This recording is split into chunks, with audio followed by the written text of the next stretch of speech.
So Port Melbourne have got the first win of the campaign. It was a great strike from the edge of the box from substitute Thomas Alessandratos that separated the two sides. Coming into the tie, both teams were winless, with Port Melbourne rooted to the bottom of the table and really needed a win tonight to get the campaign up and running.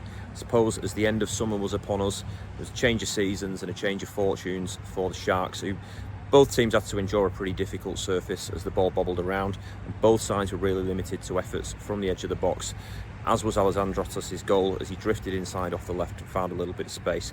His effort pinged past the substitute goalkeeper, it beat him hands down, and it really was the only strike that troubled either of the goalkeepers for the duration of the game.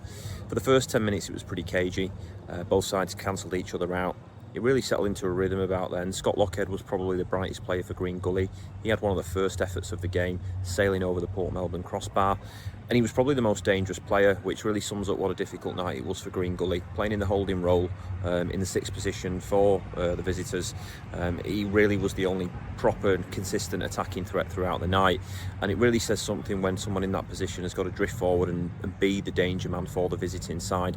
Part of the problem was, on the right-hand side, Port Melbourne were advancing, and they had a couple of passes come out of right back into the forward Josh Markowski. Unfortunately, Markowski couldn't make much of either of those efforts. The first time he got tangled up a little bit with the ball under his feet.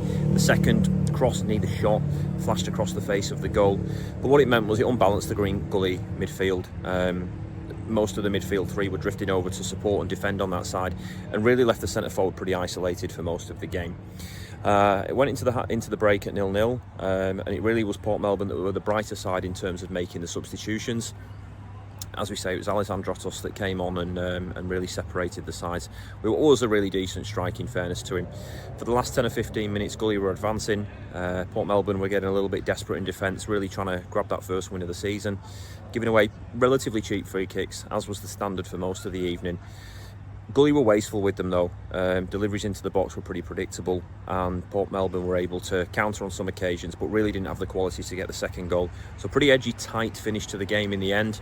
Could have been slightly different result had Gully had a little bit more support going forward for Scott Lockhead, the Scotsman in the base and midfield. But it'd be Port Melbourne who'll be happy with the two sides tonight, with just a solo goal separating them. Port Melbourne 1, Green Gully 0.